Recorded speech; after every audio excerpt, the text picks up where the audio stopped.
शांति।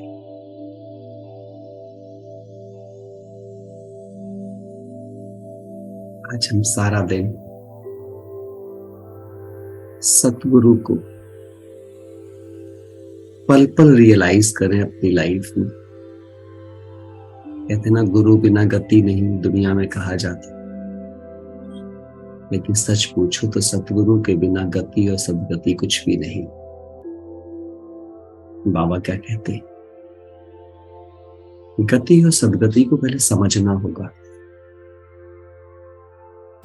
क्या है गति और क्या है सदगति? गति का मतलब ही है मुक्ति धाम जाना, और सदगति का मतलब है सतयुग में आना। अब इन दोनों बातों के डिफरेंस को अंडरस्टैंड करें हम। अगर मुझे गति चाहिए तो भी मुझे आत्मिक स्थिति चाहिए, और अगर मुझे सदगति चाहिए तो भी मुझे आत्मिक स्थिति चाहिए। मुझे मेरे मन की संगत को चेक करना पड़ेगा। अगर मेरे मन की संगत, बहुत ध्यान से सुनना, बाबा ने बड़ी प्यारी बात समझाई है। यदि मेरे मन की संगत किससे है? दिखने वाली देह की दुनिया, दिखने वाली इस देह, दिखने वाली देह की प्राप्तियां, दिखने वाले देह के संबंध, जिन सब चीजों में विकार है, जो सब चीज कलयुग का पार्ट है, अगर वहां पर है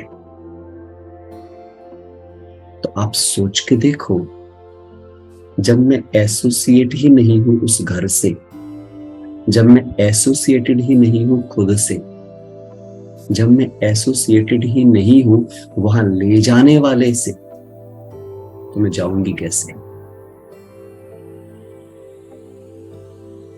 अब दोनों की बात करते हैं। अगर मुझे मुक्ति धाम जाना है, मुझे गति चाहिए, तो भी मुझे इक्वलिटी का पार्ट बनना पड़ेगा, क्योंकि मुक्ति धाम का संस्कार है इक्वलिटी।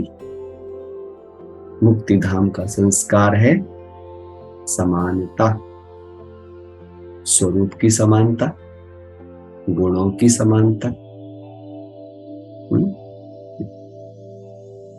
एक बाप दूसरा ना कोई की समानता। और अगर आप बात करें सतयुग में जाने की, जीवन मुक्ति की, सदगति की, तो कैसा युग है? जहां पर केवल गुणवान है, चरित्रवान है। अब गुण किसके पार्ट है? आत्मा के या शरीर के? क्योंकि जहां कंपैरिजन है, कंपटीशन है, क्रिटिसिज्म है, इंफीरियरिटी है, सुपीरियरिटी है, तेरा मेरा है, भेदभाव है, और गुण नहीं हो सकते। दो बातों को आपको समझना पड़ेगा।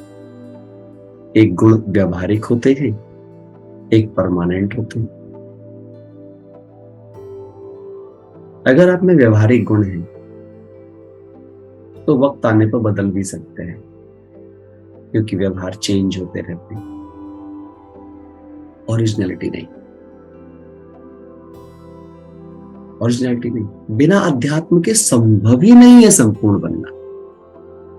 और दुनिया में कोई बना नहीं सकता, क्योंकि हर कोई पापी है।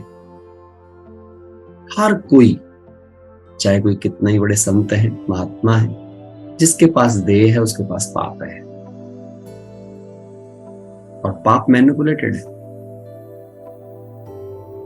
कोई मुझे कुछ भी बनाने का प्रयास करेगा, एक इमेज में कैद करेगा। बड़ी गहरी बात है, क्योंकि वो खुद एक इमेज है। आप किसी की ओर भी आकर्षित होंगे तो आप एक नई इमेज में कैद हो जाएंगे। किसी की भी देह, किसी की भी दुनिया, किसी का भी आश्रम, किसी का भी मंदिर, किसी की भी गुफाएं, कुछ भी जो दुनिया में है, यदि वो मेरे मन का आकर्षण है, यदि उसने मेरे मन पर डेरा डाल रखा है, चेक करके देख लो। आप एक नए बंधन में जा रहे हैं, और जब आप उस बंधन में जा रहे हैं तो आप खुद से दूर जा रहे हैं। संतुलन में तो आ ही नहीं सकते। तो जितनी यात्रा खुद की ओर होगी, अंदर की ओर होगी। अब चेक करके देखो कौन ले गया। बहुत बहुत रियलाइज करने वाली बात है। मुझे मेरे आत्मिक रियलाइजेशन की ओर कौन लेके जा रहा है, जो मुझे पल पल कह रहा है तुम आत्मा हो, तुम ये देह नहीं हो। और जब तुम देह नहीं हो तो देह से संबंधित जो कुछ भी दिख रहा है वो तुम्हारा नहीं, वो तुम्हारी रियलिटी ही नहीं।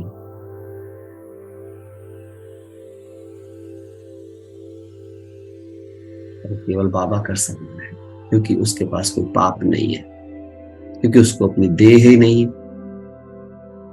उसकी अपनी कोई आवश्यकता ही नहीं, जो सर्व आवश्यकताओं से ऊपर हो, जो सर्व इच्छाओं से परे हो, जो कुछ भी बनने बनाने की इच्छा से परे हो, जो सदा हो, जो सदा ही सत्य हो, सदा ही शिव अर्थात कल्याणकारी हो, और सदा ही सुंदर अर्थात पावन हो, उसके सिवाय कोई ये कार्य कर ही नहीं सकता, क्योंकि जो जैसा होता है वैसे बनने का प्रयास करता है। और बाकी दुनिया में कोई कुछ भी क्यों ना हो, उसमें कोई ना कोई एक वीकनेस तो जरूर होगी। देह में आना माना वीकनेस में आना। इसलिए आप समान बनाने से भी ऊंची अवस्था है बाप समान बनाने की। इस पर विचार करो। जब ज्ञान की रोशनी आती है तो दोनों चीज हमारे अंदर है, एंजल भी हमारे अंदर है तो डेविल भी हमारे अंदर है। बट अपने अंदर जैसे जैसे आप जब जब इस देह के किसी भी स्वरूप में आओगे ना, आप डेविल के करीब रहोगे। किसी भी स्वरूप में आ जाए, जब जब आप देह के किसी भी टैग के अनुरूप व्यवहार करोगे, अंडरलाइन, बड़ी ब्यूटीफुल बात बाबा ने कहलवाई है, इस देह पर पड़े किसी भी टैग के अनुरूप यदि आप व्यवहार करोगे, आप रावण के करीब जाओगे। भले ही आप नाम क्या के बीके फलाना, इतने साल उतने साल, इनमें से कुछ भी अगर आपके सेंस में गया ना, आपको डेविल की ओर लेके जाएगा।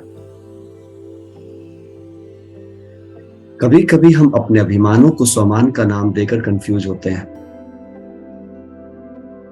होते अभिमान है, हम सोचते स्वमान है। इनको समझना भी बहुत वही अज्ञान है। वहां पहुंचना है। मुझे तो बहुत ब्यूटीफुल फीलिंग बाबा, बड़ी गहरी सी फीलिंग है कि अगर मुझे सतगुरु को समझना है तो मुझे सत्य को समझना है। केवल बाबा के अलावा बैलेंस कोई क्रिएट कर सकता। और याद रखना, ज्ञान है तो बैलेंस है।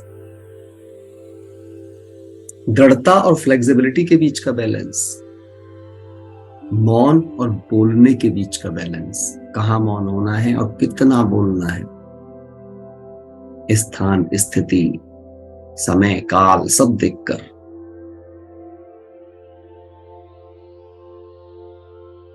जीवन बनाना साधारण चीज नहीं है।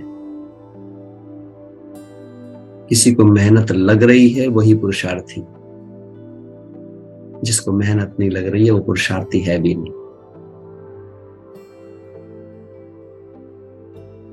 स्वराज्य स्थापन करने की कितनी गहराई है, चेक करके देखें।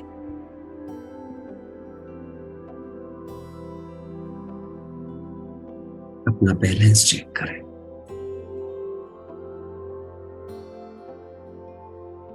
शांति।